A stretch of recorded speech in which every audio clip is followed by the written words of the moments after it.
Hey everybody, it's Nate Chatelier here, and I'm so excited to dive into the Necromancer. We announced this hero in our first Kickstarter ever about 8 years ago. And honestly, we've taken multiple takes at trying to create him, but I don't think we were ready to create him yet. We have evolved what it means to design new heroes in Dice Throne, and there's so many complexities with him that we wanted him to feel interesting and faithful to the archetype, but also not be overly complex. And he is the most complex hero we've ever made before. He's a complexity 6, but I think it's done in a really cool way. Let's dive into it.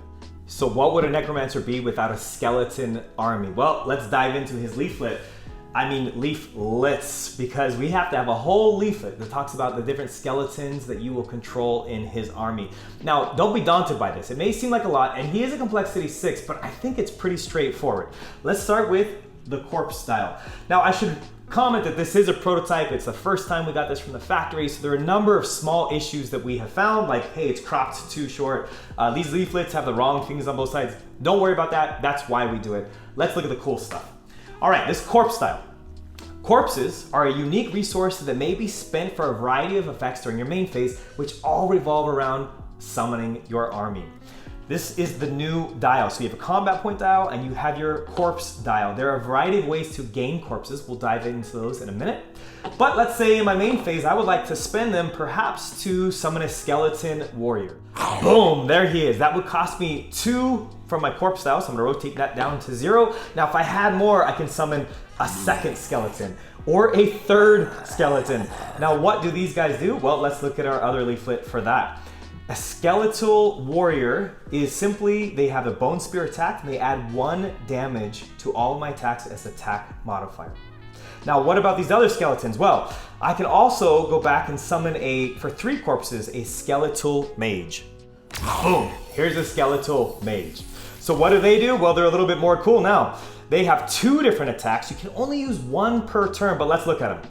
Withering, Inflict, Decrepify is an attack modifier. We'll dive into that effect in a minute. Or the Scything Touch, which if you have at least 3 skeleton warriors, then you get to activate this effect and it will steal 1 health. So it's 1 damage and a healing effect.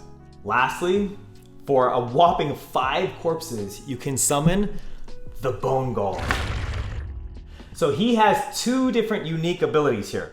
One is his Bone Spur. It's an attack modifier that will add 2 damage to your attacks. Or alternatively, when you're being attacked, you can activate the Bone Spikes.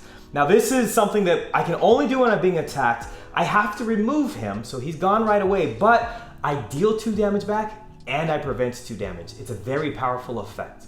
This is his entire army. Now, anytime he attacks with them, there's a chance that you might lose them. That's okay. Well, here's how it works. Whenever you attack, you're gonna roll 1 die per skeleton that you activated. And for any 4 or 5 that you roll, that's the bone symbol, you must remove one of them of your choice. So of course, if I have some skeleton warriors, I would be ditching those if I had. Now in that last roll, you notice I didn't roll any bones at all. So sometimes you get lucky, the whole army stays. Sometimes you get unlucky and you might lose your entire army in a single attack. It's a fun risk reward mechanic, and the Necromancer always wants more corpses to always bring in a new army. So let's talk about how you acquire these corpses. Well, this character, like many other complex characters, has a passive ability. Now, typically a passive ability is right here in this bottom left corner, but you'll notice it's not. He has a moving passive ability. This is his unearthed passive, and it will move all around the board at different times.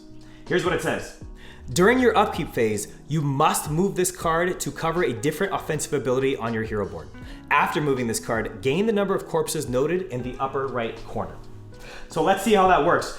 First off, it actually starts in your hero setup. It must cover your Black Shroud ability. So it's gonna begin right there every game. Now during my upkeep phase, I must move it, which means I'm sacrificing one of my other abilities. It's my first turn, so maybe I do not want to cover Reanimate because I really want to go after a bunch more corpses. But I think Corpse Explosion is probably fine since I don't have a lot of corpses yet. So because I cover this ability, I've unearthed 2 corpses. So I pick up my dial and I would increase it by the number of corpses that I gain. Now there are a variety of other ways to gain corpses, such as Reanimate. This is a great thing. You can either gain 3 corpses by rolling 3 bones or gain 5 corpses by rolling 5 bones. The last thing I want to tell you about are 2 cool status effects. First off, Decrepify. Decrepify is a negative status effect, stack limit of 1.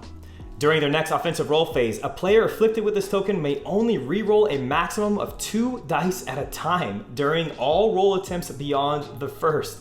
Additionally, reduce any attack damage by 1. At the conclusion of the roll phase, remove this token. So let's see how this would work. All right, let's roll some dice. All right, I got a 6. Let's say that I really wanted to go for my ultimate ability, but I can only re-roll 2 dice, so now I'm quite hampered. Maybe I keep the 3-4 in case I get a straight, so I'm gonna roll this 1-3 here. Come on, 6s! Ooh, I got him. Now I only have 1 roll left, and again, I can only roll 2.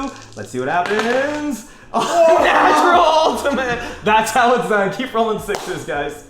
Okay, well normally, obviously, that is not gonna happen. Necromancer sucks, am I right? No, that was a very lucky roll. Now, this would reduce my attack damage by 1. Of course, nothing can reduce the attack damage of an ultimate. So in this case, it would not happen. But any other attack, it's harder to activate what I want, and it reduces my attack damage by 1. It's a very cool effect, and the Skeletal Mage is a great way to put it out. All right, lastly, let's talk about Resurrect. This is a very unique status effect. It looks like this. You get it from your ultimate, or you can go to 10 corpses and spend all of them to gain this really cool effect. Let's see what it does. Resurrect.